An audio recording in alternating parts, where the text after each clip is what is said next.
So yeah, the anime is a thing. I completely forgot about that. I was very busy making another video, but I still want to make this video. Yeah, this video, it is not a scripted thing or anything. I'm just gonna talk about what I noticed about the anime, what I liked about it, what I didn't like about it.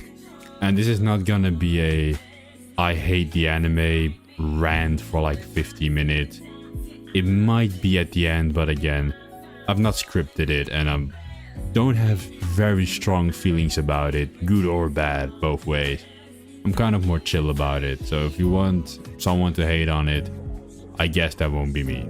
This video will be a two-part video. The first part being that I'm gonna talk about the anime after I replayed all the Devil May Cry games minus the reboot. So to also put the larva allegations to rest, I recently put out a video where I replayed all the Devil May Cry games on hard difficulty / Son of Sparta difficulty.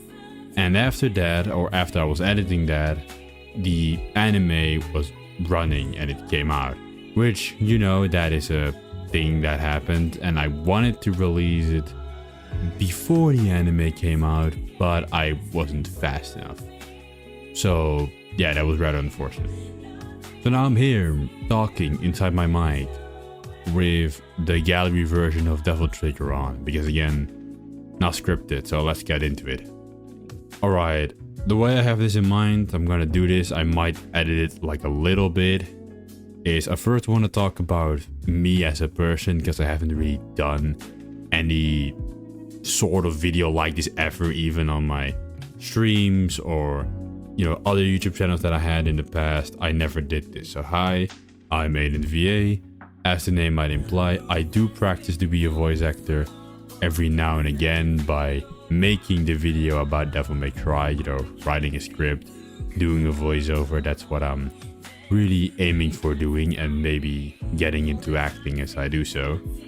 And I am someone who thinks for himself. I don't watch things for clout. I don't do things. Not to be like, oh, no one thinks for himself, everyone is an NPC, not that type of bullshit route.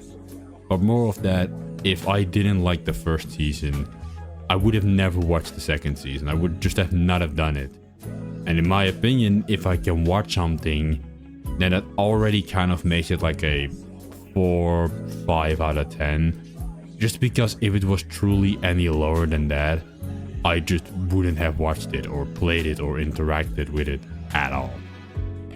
So in a way, you can say that I liked it in quotation marks.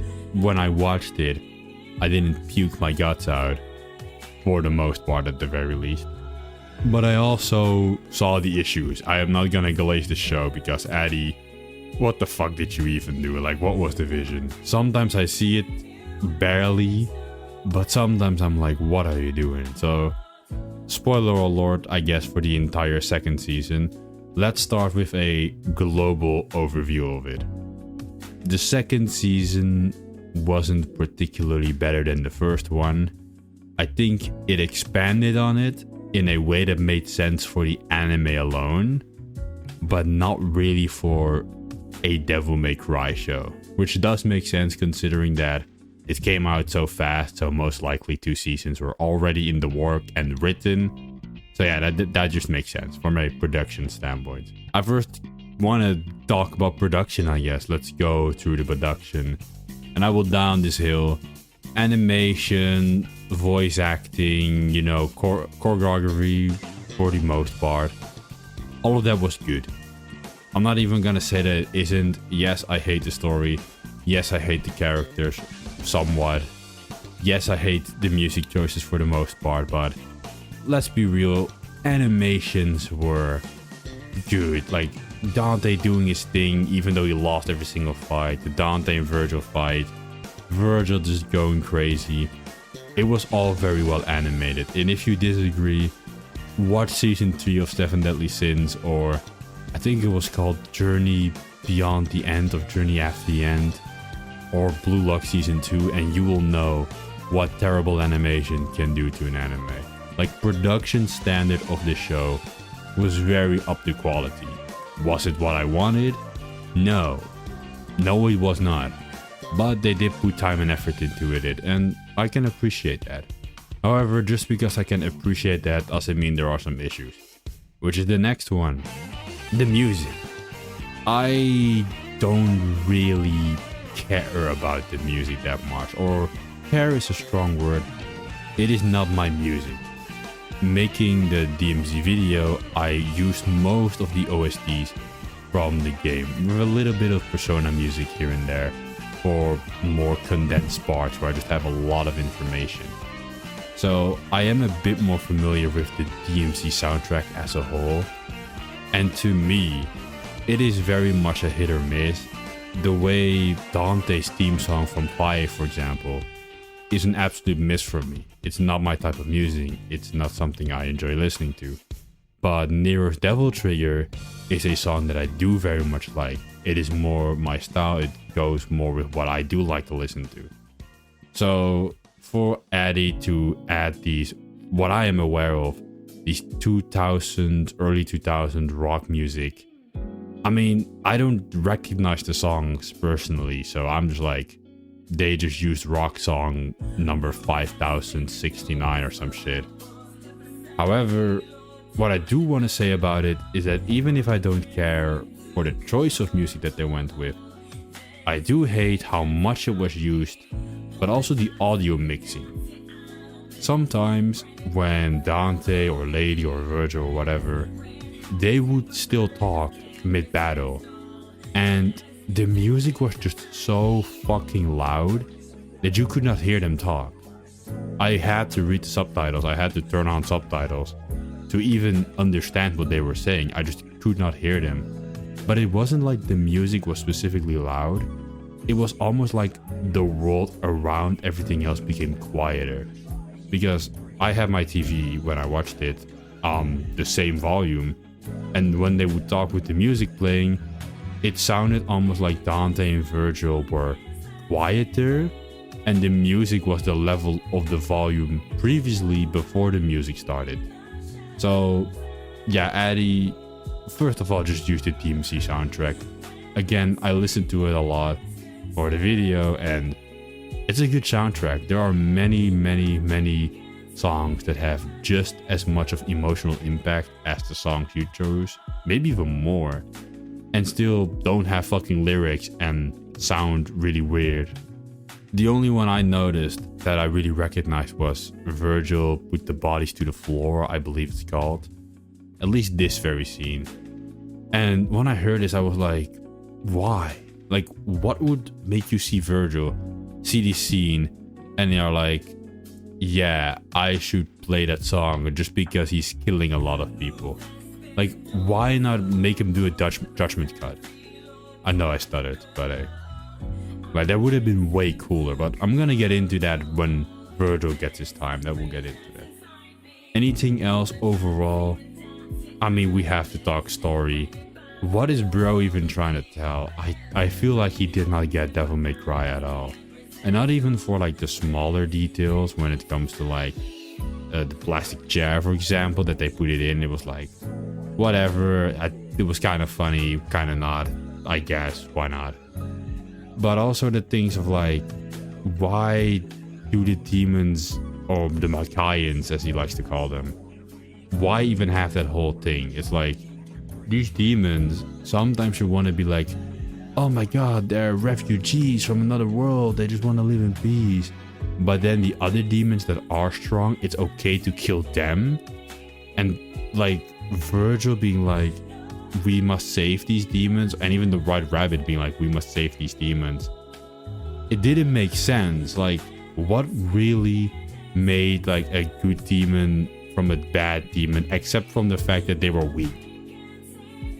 Like, it was never explicitly explained why the refugee demons were like refugees in the first place, except from Mundus just being an asshole. It was all very whack. And also the whole like protesting thing, you see it in the background when in season 2 this whole side plot is like irrelevant. I don't want to be that guy, but I think we as a society would never and I mean never, protest to not wage wars against demons. I'm personally not really into politics, and I also don't live in America. So yeah, I don't really have to worry about my government paying taxes or, you know, contributing money into wars that I'm not agreeing with. Even if they probably do. You know, I don't have Trump trying to tell me that I should pay more taxes for freedom and democracy. You know, my government is just like, listen, same shit every year, pay your taxes, and we call it a fucking day. And that's honestly the same shit I do. But that whole thing in like Davil May Cry is like, what the fuck?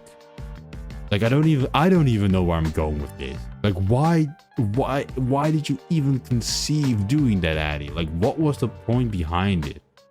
Like, why? That's the question I have. Why? It made no fucking sense, and it became completely irrelevant as we started to focus on the characters. So with that said, let's actually get into the meat and potatoes. Let's start with the man himself, my boy Dante. Honestly, this is one of these characters where if I drank alcohol, I should have cracked open a cold one when watching this. There are some things about this version of Dante that I surprisingly liked. But I do want to make clear, even though I'm gonna talk about Dante in a rather positive light, all things considered, DMC5 Dante and anime Dante are not the same Dante. Like, even though Addy is like, the characters are the same, they're just not. This is just a different Dante. This is as much as a reboot as the actual reboot was, only worse, way worse. So what did I like about this Dante? Well, what I liked about this Dante, or found personally surprising that they went for with Dante in this direction, is that he is visually more emotionally traumatized about what happened. I don't know why I like that so much, how this Dante is visually more expressive. Maybe it was because of like the game graphics at the time with DMC3 and DMC1. But I don't know, I kind of like this version of Dante being a bit more expressive and open about his emotions, or traumatized is the better word. Another detail that I liked about this Dante, in quotations, I want you guys to know that, is that they framed this version of Dante as being like an extremely talented individual. Which, I don't know, I find it funny when I hear that, because it felt like they fixed something that was not a problem. Dante was always just a go. Like, he was a master of all weapons, he had devil powers. Sure, his life wasn't the best, but he was always cool, he made jokes, and it kind of felt like they wanted to give the viewer, at the very least, a canonical reason for that, for why Dante is so cool, by making him quote-unquote talented, and the talented brother who can move and fight on instinct. Which, yeah, I'm gonna get to that in a minute, but Virgil, if you really think about it, is more of a bum than he is, because imagine being trained from childhood to fight and to kill and to be this emotionless killer, and still actually having like a proper fight when fighting your brother who is just doing some random shit for years.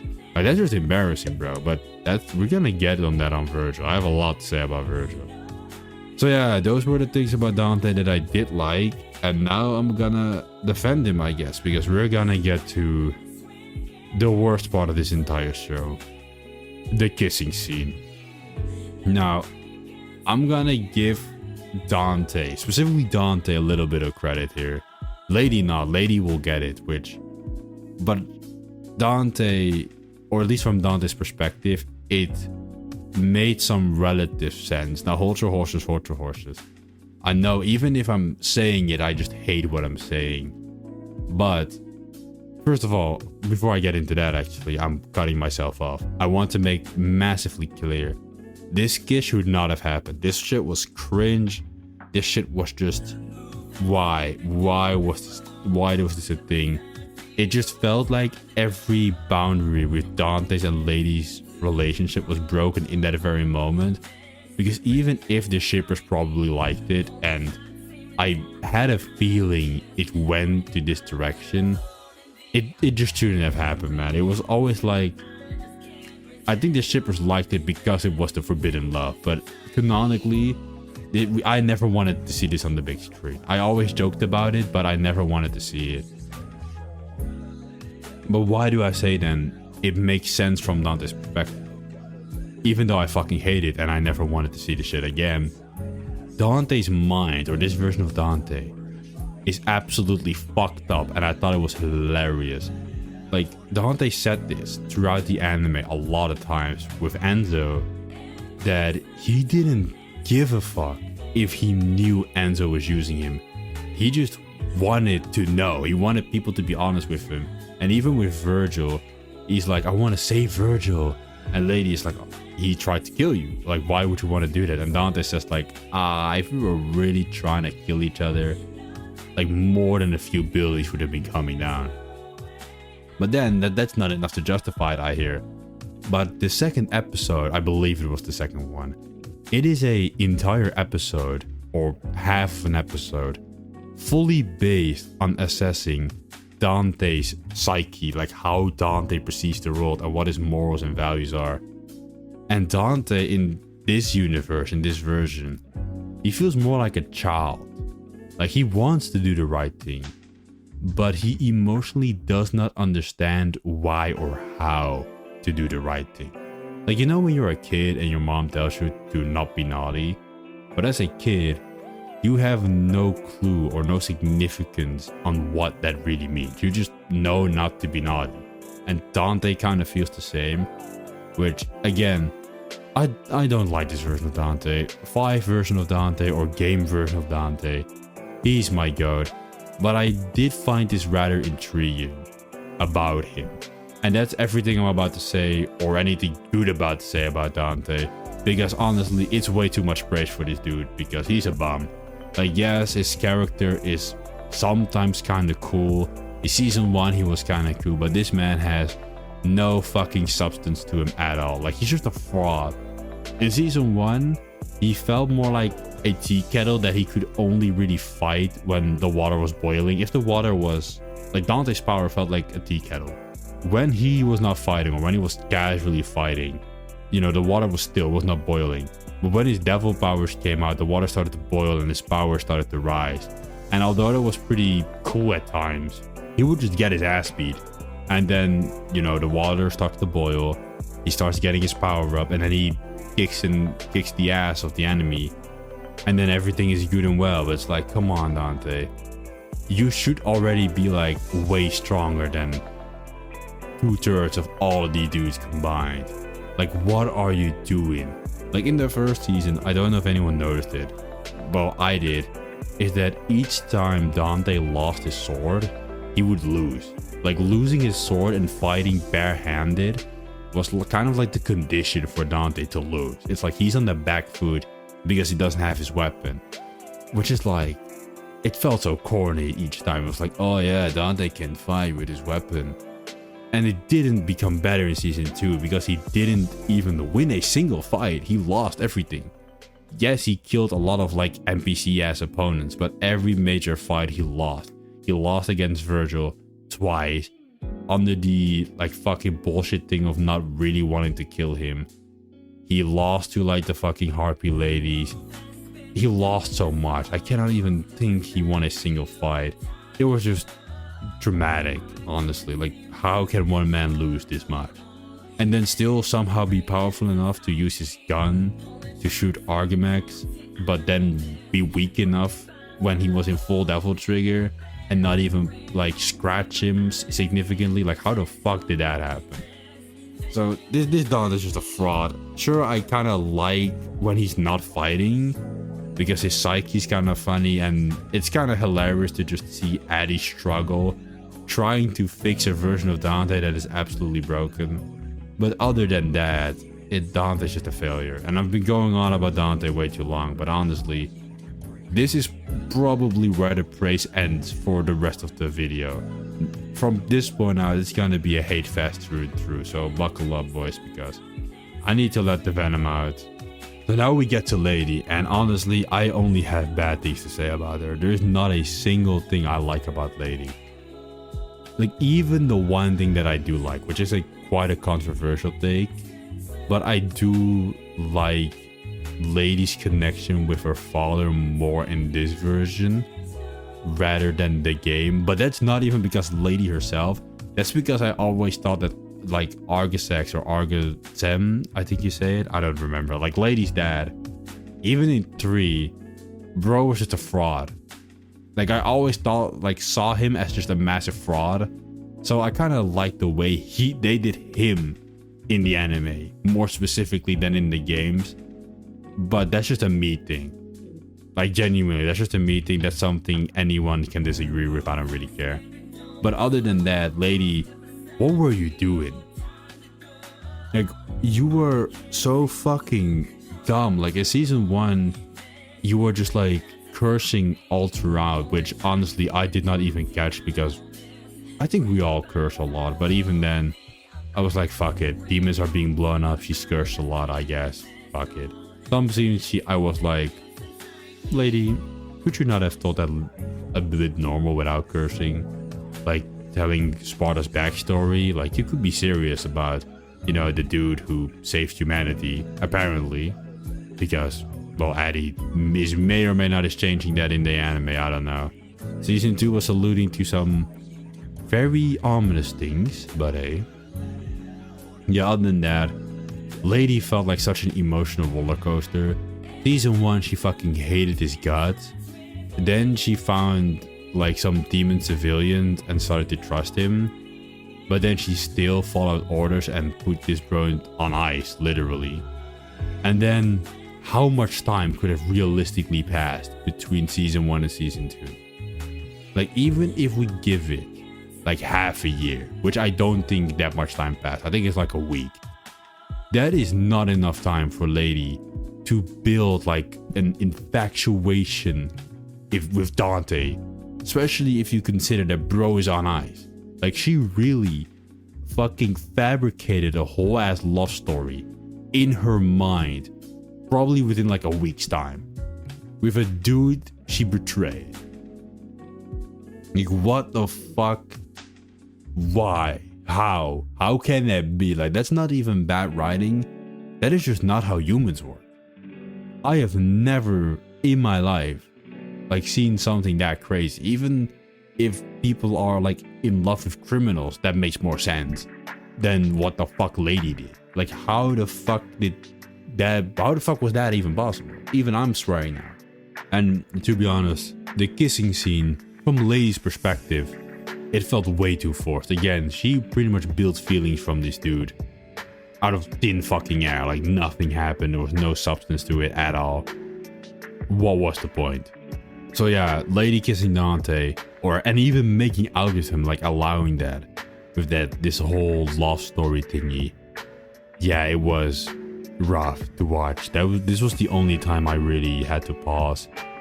And then, you know, Lady is like trying to be a hero, and you know, she recovers and she's like, no, my commander, the dude from Darkham who gaslit me but thought of me as a daughter, died. Oh no. Which I'm glad they killed that dude, because he was really getting on my nerves with his whole god nonsense. It's like, bro, you're fighting demons, be for real, dog. But you know, anyway. Yeah, it didn't really become better because it just felt like she had plot armor. And then she was like, hey kid, you shouldn't swear. And you know, then she just like scratched off Dante, or just buzzes him off, because Dante is like, please go to like the ice cream place I used to go, and I like that place, and wait for me there. And she just didn't, because she had to follow her father, which, you know, no clue where he is, no clue where he might be. Has not seen this guy in like forever. But sure, I guess jump on a motorcycle, get a rocket launcher from Goldstein, and you'll be fine. You'll probably find him. You know, maybe you can be like DMC2 Dante and just ride your bike for so long, you can go into Mackay. Maybe, I know. So yeah, that's Lady, man. Lady is rough. I do not want to see her in season 3. Because I know in season 3, her and Dante are gonna be on some fucking lovers quarrel type shit where Dante's gonna get rejected because Lady needs to finish her family business and become a better person or some shit like that. And I don't want to fucking watch it. I already dreading that. So let's just move on to Virgil. Now honestly, I feel like when I watched the anime, I was pretty happy with how they did Virgil. But then when I thought about it, I realized I was only happy because the version of Virgil I had in my mind that Addy would make after like that one snippet that we got from him in season 1. That version of Virgil was like 10 times worse than what he turned out to be. He's still not good, don't get me wrong. I still hate this version of Virgil with every single point of passion that I have. Like this Virgil lost olive aura, or olive aura in fact. Damn, I'm not speaking. But you know, at the very least, he was decent enough for me to look at him. So okay, let's pick this version of Virgil apart the same way we did Dante. Virgil, you know, he was a kid. He pretty much got abducted and then gaslit for most of the years. And when I watched this, all I really had in mind was, how the fuck is Addy gonna get away with this? Because I get why Addy would be like, okay, Virgil is like working for the Mackayans or the demon. I'm not even gonna call them Maccayan anymore. He's just working for Moonus in the demon realm because he needs to fight Dante. That's the whole fucking point. I get why Addy would be like, how am I gonna make Virgil fight Dante?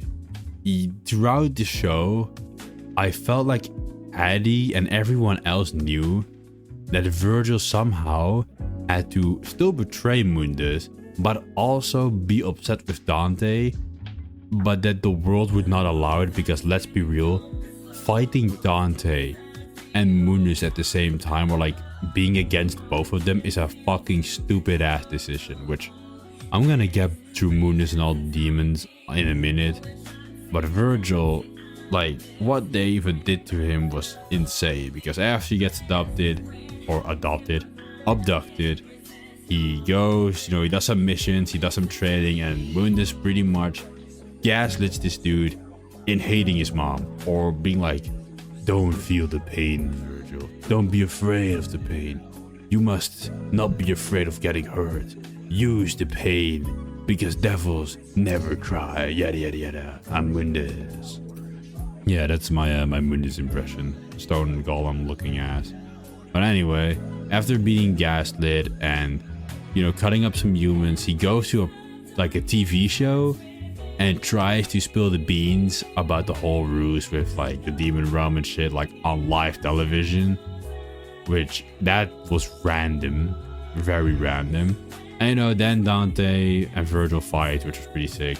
But pretty much, Virgil, he constantly says it himself that there's like this thing which is called an oracle, and an oracle only shows the truth. And when I heard this, I was like, this is how Virgil's gonna be convinced at the very least. Because Virgil, he is like blindly following Moonus at this point. He's like, he doesn't even question anything, which is ironic because he's the one who tells Dante to question his sources when he does not do it himself.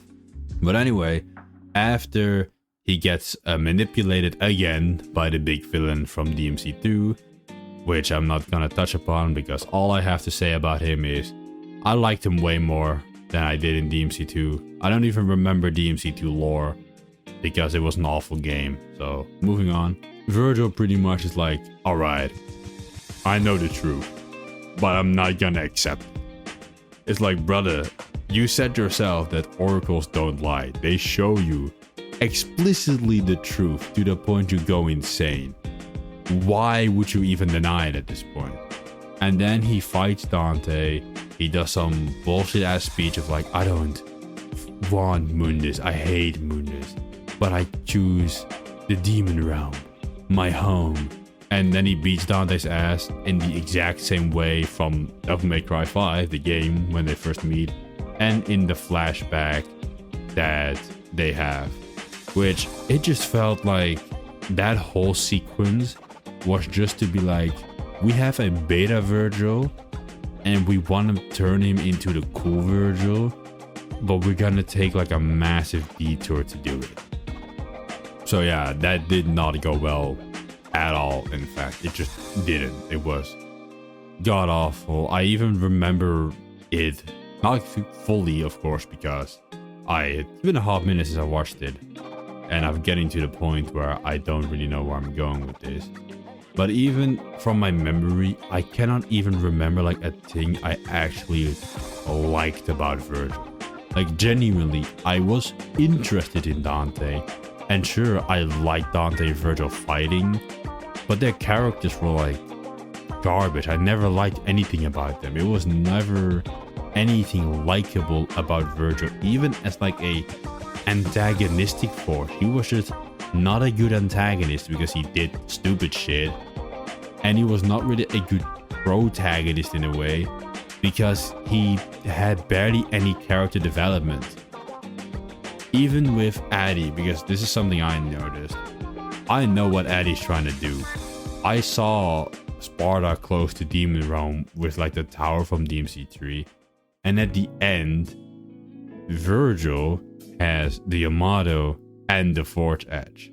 So I know for a damn fucking fact they're gonna go to that tower, they're gonna fight there, and they're gonna like mimic the whole waterfall Force Edge thing fight. They're just pretty much gonna mimic the final fight of DMC3, which, to be honest, that would be cool to see. I'm not even gonna lie, I want to see that. But I know he's just trying to mimic DMC and not actually sticking to it. It's such a weird decision.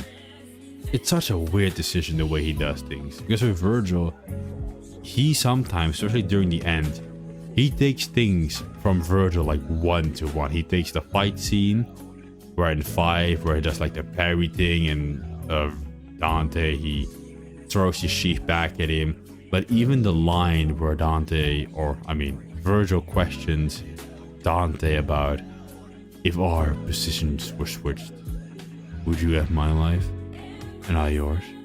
Like, that is in 5 a line he says like one to one.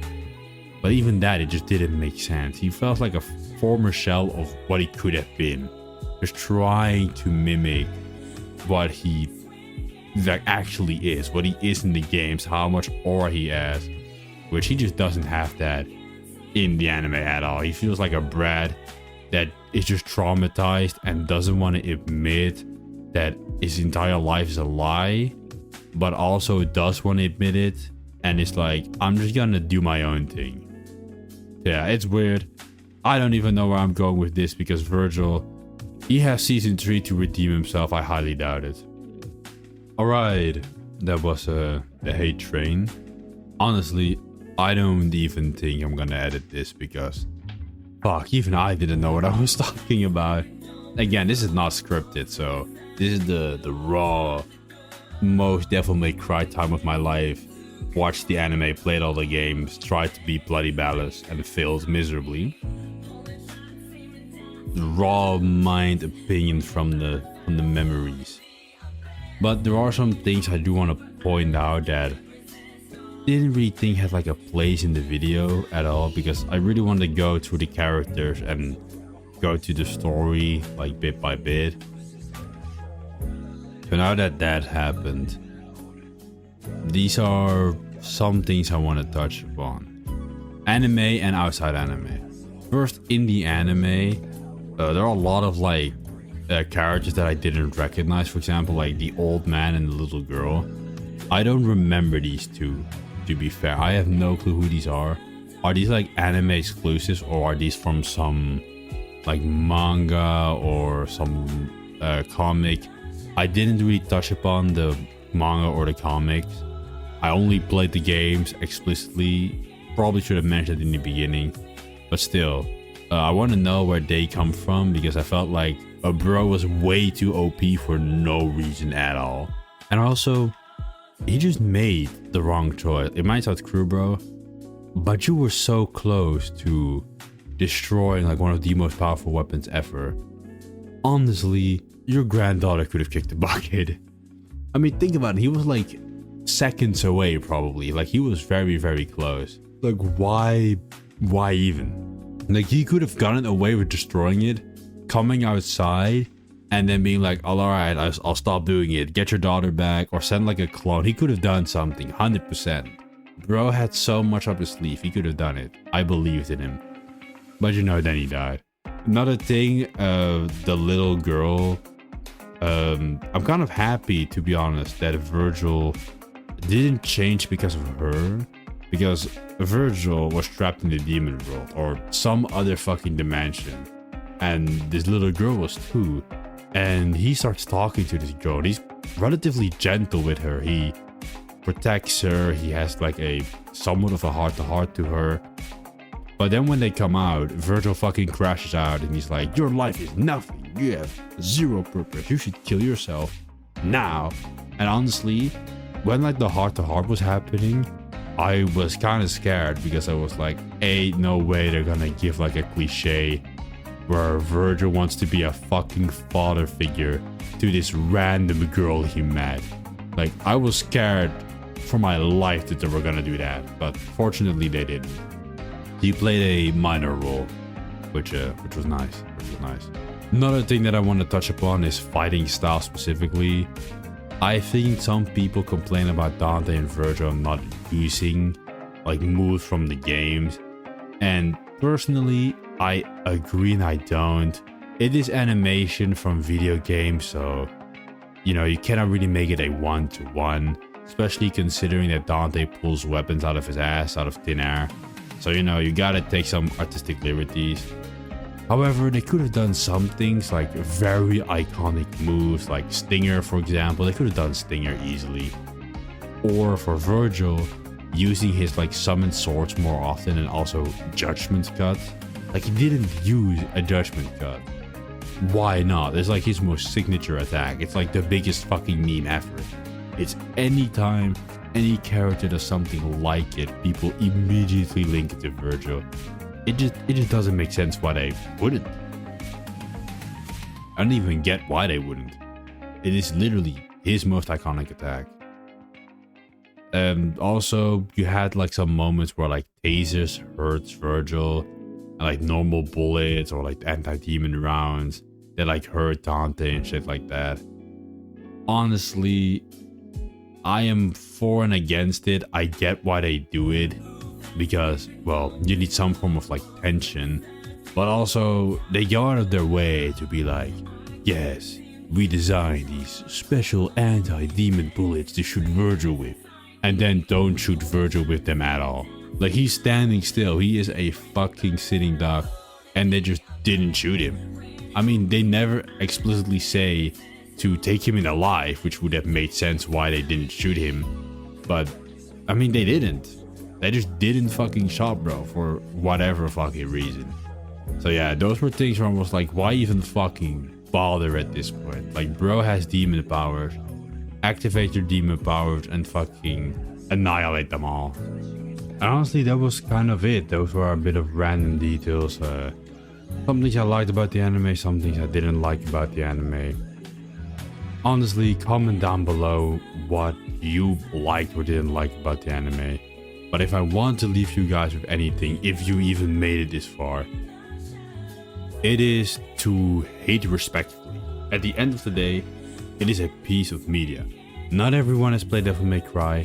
Not everyone has played all the games. Not everyone has read the manga. There are varying levels of degree that people have experienced this medium. And, you know, if you want to really hate or let your venom out, either make a video of your own and post it online, or bully Addy. You know, he's the creator. He's also like a famous laughing stock of the internet. So if you really want to leave your venom out, do it on him. I would recommend to just not do it in general. But if you have to do it, you know, aim for Addy, aim for the head, right between his eyes. But if you see like a Devil May Cry fan who is like, hey, I watched the anime and I really like it. I'm thinking of, you know, buying the game. Like, what do you think about the anime? Maybe not immediately annihilate them and be like, your life is worthless, you really watched anime and you liked it. It is the worst thing I have ever seen. Probably AI wrote that shit. Like, you know, try to hate respectfully. It is perfectly fine to just not like the anime. Like, hey, it is my opinion. I think it's a 5.5 out of 10. I don't think it's very good, but I don't think it's slop either. But if you do think it's slop, you can agree to disagree. You do not need to write a massive essay in the comment section, which you have probably done already, to show your disdain. You know, and if you do it, you know, try to be respectful about it. Swearing, I guess, go to Twitter, but you know, even though I swear a lot in this video unconsciously, just like Lady, try to be as respectful as you can. If you see a new Devil May Cry fan because of the anime, try to not immediately tear them apart. We can make jokes, we can, like, you know, laugh on Addy, but try to keep it, at the very least, moving forward for season 3. Now, try to keep it restrained, you know, don't try to rip each other apart. Because at the end of the day, we just all want Devil May Cry 6. But guys, for real this time, that has been me, edanVA, your random voice on the internet that has an opinion about things. I do want to make this a consistent series, not about the anime, but where I just talk about with music or gameplay on specific things, because I sometimes like talking about things that I do actually enjoy. For now though, if you would be so kind and, you know, subscribe, that would be nice. If you want to see more of me or are interested in where I spent the last 2 months making, then I would highly recommend the DMC video. I worked hard on it.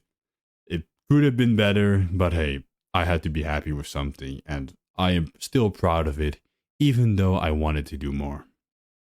And I hope to see you guys again at the second part of this 2-part video, where I talk about my experiences when I played all the 5 games, things I wasn't able to say in the video.